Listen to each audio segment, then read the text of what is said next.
चंबल मध्य प्रदेश का वो क्षेत्र जहाँ पर कभी डाकुओं का राज हुआ करता था, परंतु आज बिल्कुल शांत है और बहुत ही अपनी आत्मनिर्भरता के लिए जाना जाता है। बढ़िया क्षेत्र है, काली मिट्टी का उपजाऊ क्षेत्र है, किसानों के लिए स्वर्ग है, क्योंकि यहाँ पे पैदावार बहुत अच्छी होती है। एक दौर था 60-70 का, जो 70 का दशक था, 60 का दशक था। उस समय यहाँ पे डाकुओं का आतंक था, बहुत ज़्यादा यहाँ पे लूटपाट हुआ करती थी। फूलन देवी भी यहीं से हैं, जो पहले डाकू बनी, बाद में कैबिनेट मिनिस्टर भी बनी। पान सिंह तोमर, ये चंबल के बीहड़ उन सब के साक्षी हैं। लेकिन आज इनका माहौल अलग ही है।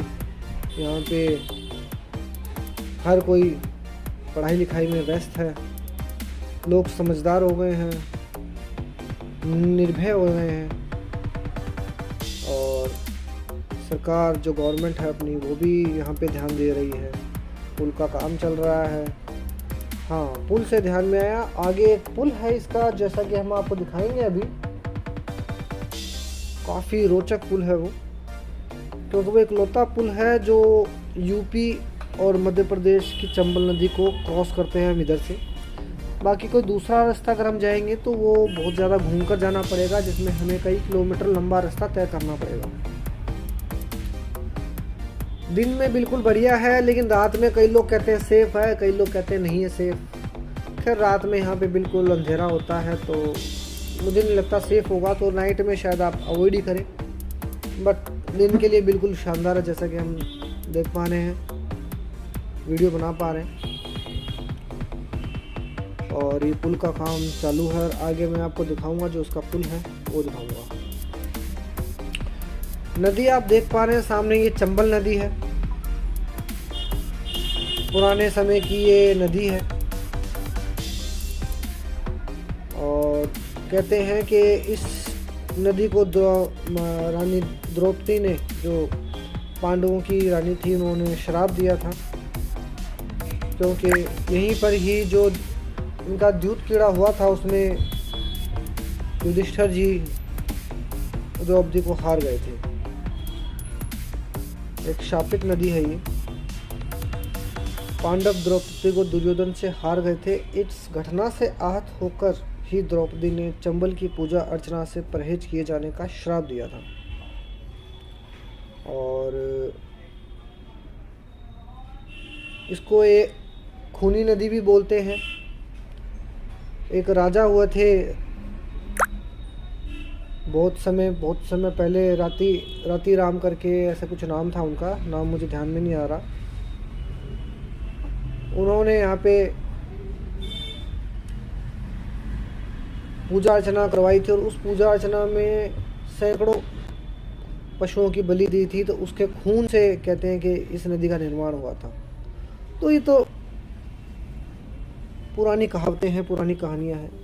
बाकी देखिए, मैं आपको दिखा रहा हूँ ये पुल, जो काफ़ी पुराना है, काफ़ी साल पुराना है, और अभी भी ये चल रहा है। लकड़ी के फट्टों से बना है, देखिए, जैसा कि आप देख पा रहे हैं। और जैसे ही अगर आप कभी भी आपका यहाँ पे चक्कर लगे और आप जाने का सोच रहे हो, तो इस पुल को क्रॉस करते हुए एक बार ध्यान रखिएगा, सामने से ज़रूर देख लीजिएगा कोई गाड़ी आ तो नहीं रही है, नहीं तो आपको मुश्किल हो जाएगी। जैसे कि अभी इन भाई साहब ने करा है, आगे से एक गाड़ी आ रही है, आगे वाले ने गलती करी है, गलती हमारे हैंड से नहीं है। ये भाई साहब चढ़े हैं पहले ऊपर, फिर हमने हमारी गाड़ी चढ़ाई है।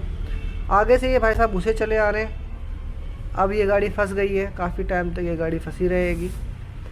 इनको निकालने में थोड़ी मशक्क़त करनी पड़ेगी, इनको भी दबानी पड़ेगी गाड़ी, और हमें भी दबानी पड़ेगी। खैर, ध्यान रखिए इस चीज़ का। कोई नहीं, 2-4 मिनट लेट सही, लेकिन जल्दीबाजी मत करिए, क्योंकि बाद में समय का ज़्यादा नुकसान होता है। अभी तो 2-4 मिनट में काम चल जाता, बाद में समय का ज़्यादा नुकसान होता है। अब उन भाई साहब का जो बम्पर है वो उधर लग भी गया है, जैसा कि मैंने देखा, उनको स्क्रैचेस भी लग गए हैं गाड़ी में। तो इतनी हबड़ा थबड़ी की क्या ज़रूरत है। जैसा कि आप देख पा रहे हैं, लोहे के ये बने हुए हैं टैंकर, टाइप हैं ये बहुत मज़बूत हैं और इनके ऊपर ये फट्टे टिका के इनको बैलेंस करा गया है। और ये कई तो टूट भी गए हैं फट्टे, थोड़ा रिस्की भी है ये, काफ़ी ज़्यादा थोड़ा रोमांचक सा लगता है थोड़ा सा, लेकिन फिर भी थोड़ा संभल कर जाएं अगर आपको जाना हो, वैसे तो संभल कर चलें। अब देखिए ये भाई साहब बने, लेकिन अब हम हमारी गाड़ी निकाल लेंगे। हमारी गाड़ी अर्टिगा है, थोड़ी सी लंबी गाड़ी है, बड़ी गाड़ी है तो थोड़ा सा दिक्कत है। वो तो खैर छोटी थी तो निकल गई, थोड़ी सी बड़ी है तो हमें उधर दबानी पड़ेगी, थोड़ा रिस्क भी था। पहिया बिल्कुल बॉर्डर पे, बिल्कुल जो इसका किनारी है उसके ऊपर था पहिया, बट फिर भी हमने बिल्कुल ये समझदारी से निकाला है इसको। फिर तो उस भाई ने भी समझदारी दिखाई, उधर काट के गाड़ी को उसने आगे करा। खैर कुछ नुकसान नहीं हुआ और हम आगे बढ़े और आगे चले। तो ये चंबल का पुल है जैसा कि आप देख पा रहे हैं। सेल्फ़ी पॉइंट भी है, लोग आते हैं इधर सेल्फ़ी लेने के लिए। बारिश में तो यहाँ पे बिल्कुल आवाजाही बंद सी हो जाती है क्योंकि ये अपने उफान पे रहती है नदी।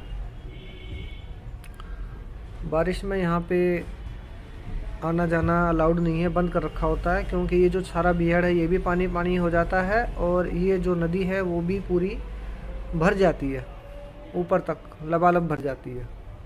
तो इस कारण से यहाँ पे आवाजाही जो है वो बंद कर देते हैं।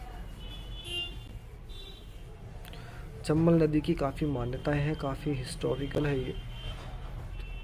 पहले देखते थे हम डाकुओं को घोड़े पर इसी नदी को क्रॉस करते हुए ऐसे भागते थे, बट वो में भी वो सच्चाई नहीं है क्योंकि नदी काफ़ी गहरी है, गहराई में है थोड़ी, तो वो इतना पॉसिबल है नहीं कि घोड़े ऐसे नदी में ऐसे चल पाएँ। हाँ, जब पानी का लेवल कम हो तो एक अलग बात है।